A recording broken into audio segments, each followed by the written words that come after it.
Hey there, I'm Cutsy, and happy True Crime Tuesday. Thanks for stopping by, and if you would you please hit the subscribe button and like button on your way in. It helps me get my channel out in the algorithm and helps me grow and get better and better. So I would greatly appreciate it, please, and thank you. Okay, so this is a representation of exactly how I feel right now. I am mind blown. I came home from my calm little farmer's market on Saturday to find out that the whole world had gone crazy, basically. I hope you like my new tinfoil outfit. I felt a complete outfit was needed after learning about this man that was going after the state representatives in Minnesota, this Vance Bolter, I believe his name is. Just craziness. I started finding out some things about him myself, and then I saw that J is for Justice was on, popped into her video, into her live, and wow, she did an awesome deep dive on him. Found out tons of stuff. I mean, major rabbit holes. But watch her lives from this weekend, her podcast that she's done on this, and follow her.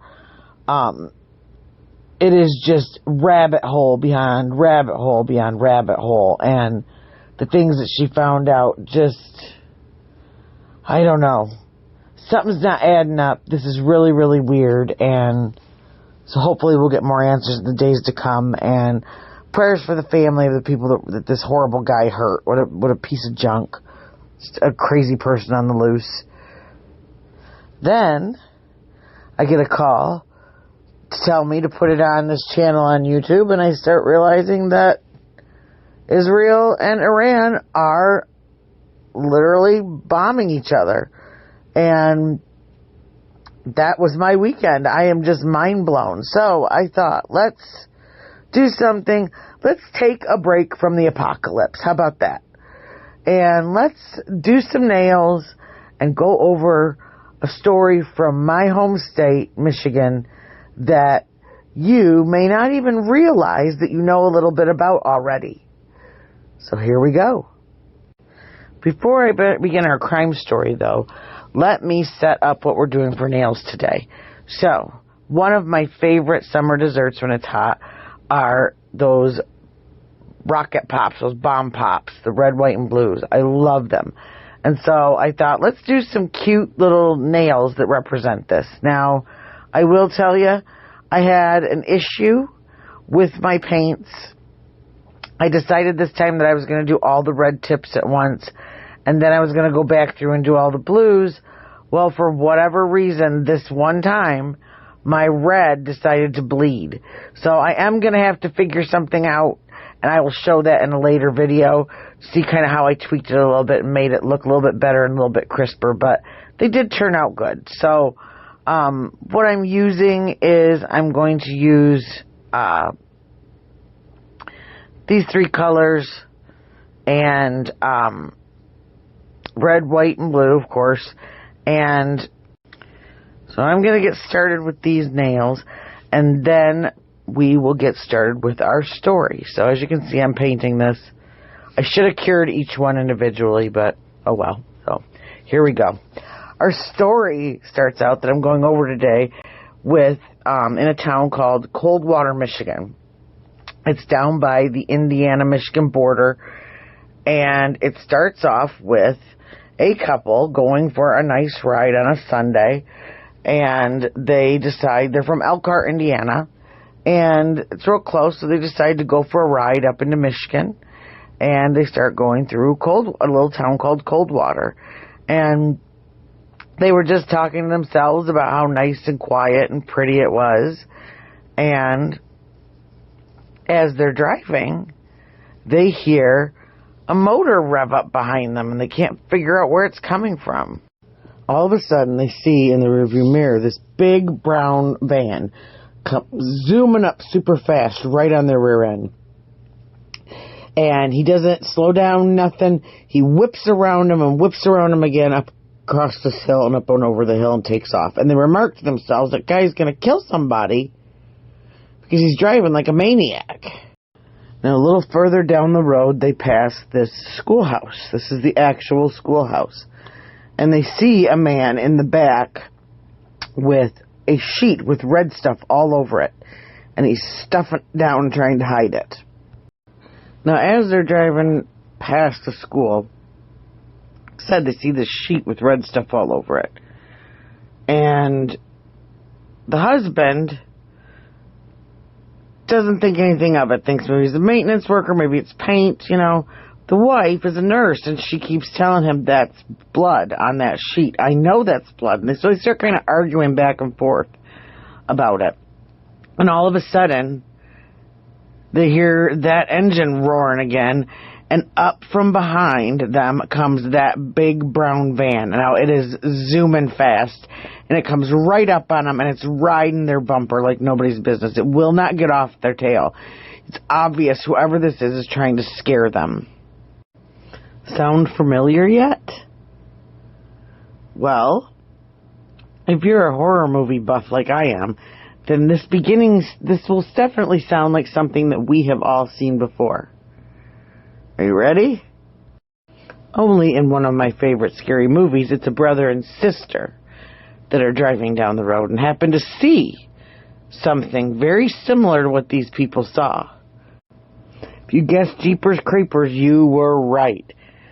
For whatever reason, now this is a real case, but this beginning scene, people started to watch and realized that it was taken almost second by second from the beginning of this real murder case, and how it all started, that the police became aware that something happened. Now, the people in this case were named Dennis and Marilyn Depew. After this all happened, this couple, the real couple, ended up going to the police and reporting what they saw. Well, they ended up coming back to the school, going and looking, and they found that sheet was buried in a hole. So they ended up going to the police and telling the police what they found. And this is where the story begins. The Depews were very respected in their small town of Coldwater, Michigan, and seemed to be one of the perfect pictures of married life, children, etc. But behind closed doors, things were not good. And in April of 1989, Marilyn filed for divorce. Well, Dennis was not happy about this, and he was not accepting this divorce. He didn't want to be any part of it, and he kept doing things like he would come over, bang on the door, scream and demand to see the children. She was worried and afraid to have him see the children also because of his behavior. And things started escalating. Now we fast forward to Easter Sunday, 1990, and it is a scheduled court-ordered visitation day for Dennis. But when he gets to the house, the kids are scared of him because of his behavior, and they don't want to go with him. And so Marilyn tells him, you know, the kids don't want to go with you. I don't know what to do. And he gets furious. Of course, he's mad. He wants to see his children. They start to argue. It gets physical. And Marilyn ends up getting pushed down the steps, the basement stairs. So Depew runs down and gets her, brings her upstairs, and tells the kids, don't worry, I'm going to take her to the hospital. She just fell. She needs help. I will be back, I promise. Don't worry. And he takes her, puts her in the van, and takes off to supposedly take her to the hospital to get medical attention. Now, 4 hours later, he still isn't back home with her. So his kids call the police because they're worried. They don't know what's going on. They tell them what happened. Dad came over. Mom and Dad got in a fight. He pushed her down the stairs. He was supposed to take her to the hospital to get treatment, and we haven't heard anything from her, and we're very worried. So the police head to the hospital, but Dennis had never been there, had never brought Marilyn in there. So now the question is, where are they? Where's Marilyn? Where's Dennis? What happened? So now let's rewind to where we started, with husband and wife driving down the road. So now, after this guy has zoomed up behind them again, after they passed him at the school, with the red covered sheet, they go back down, they keep going down the road, and a little ways further down the road, they see him in this little pull-off. And now, mind you, this road is like a back road, and it led all the way from Michigan back into Indiana. So you could take this without taking the expressway to cross over to state lines. And they lived in Indiana, Elkhart, like I said before, which is right there on the border. Anyway, and if you go through the top there, Illinois is also right down there at the bottom of the lake. And when they see him, again, he's pulled over in this little side park, and he is changing the license plate on the van. And now, when he passed them the second time, coming up behind them and trying to scare them, the husband took down this guy's license plate number from the van, because they were going to call in about reckless driving when they got home. You know, this is the late 80s, 90s, so people actually called in stuff like that. But anyway, so it dawns on them, why would he be changing his license plate? So this obviously probably isn't somebody just working on the school. This probably isn't somebody just having an innocent, parking and whatever. As they get even closer and drive by, the passenger side door is open. And the wife, who is a nurse, says, okay, now, that's blood. Do you believe me that that's blood? There's blood all over, red something all over the door of the passenger side door. And the husband said, you know what? Okay, you're starting to make me believe that maybe it's blood. So let's do this. We're going back, and we're going to check, and we're going to make sure. And if it's nothing, it's nothing. But if that's blood on that sheet, then we've got to go back. So they get to the school, they park on the road, and they walk around to the north side, kind of the back of the property, and they see this kind of ditch, this dig out, this kind of hole in the back. And so they walk up to it, and they see that the sheet is laying there, and it's got some brush kind of thrown over it. When they pick it up, the wife, that's a nurse, realizes, yes, this is blood. And not only is there blood, but there's also bone and tissue matter on this sheet that's just been thrown into this ditch. Now remember, this is 1990, so nobody had cell phones, anything like that. So they rushed to, they freak out. They're like, oh my gosh, we got to call the cops. So they jump in the car, they rush to the nearest farm they can find and start banging on the door. And the farmer answers the door, but they are so upset and just freaking out that he thinks they're absolutely crazy, because they're just yelling, there's a bloody sheet, the guy with the van, blah, blah, blah, call the police. And so the farmer agreed to call the police. He did not let them into the home, but he agreed to call the police, and the police got there, and they met him out front of this house to tell the police officer what they had seen.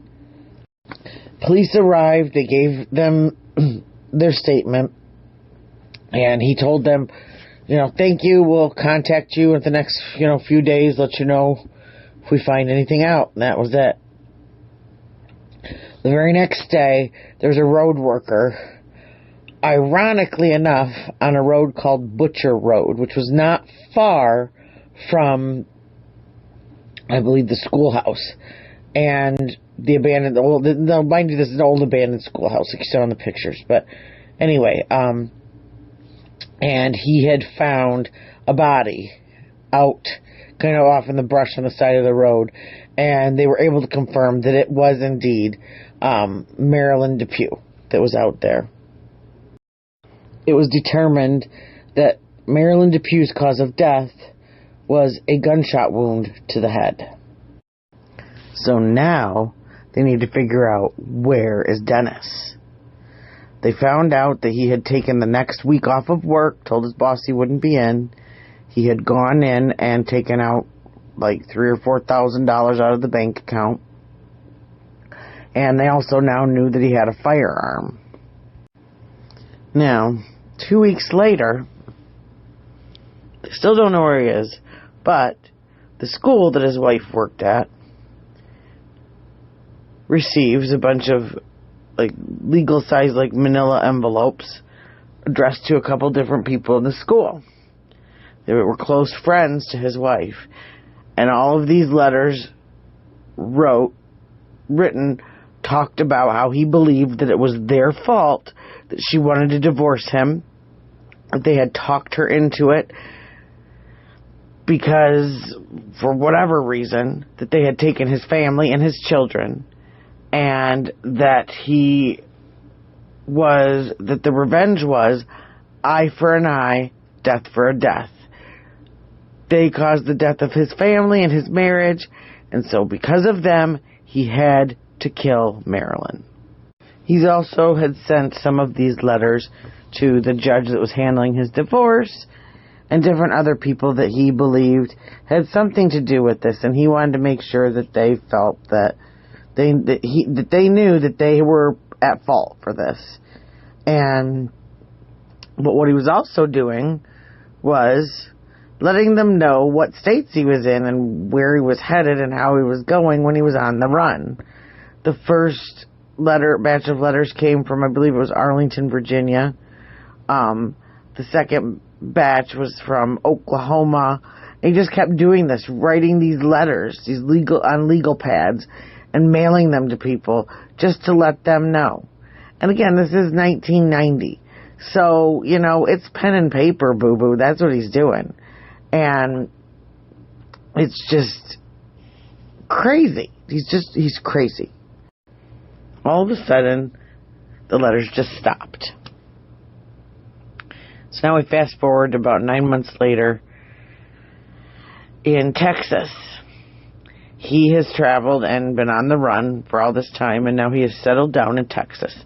And he happens to meet a woman. He gets a good job, and he is going under the alias of a man named Hank Queen. That's who he's going by.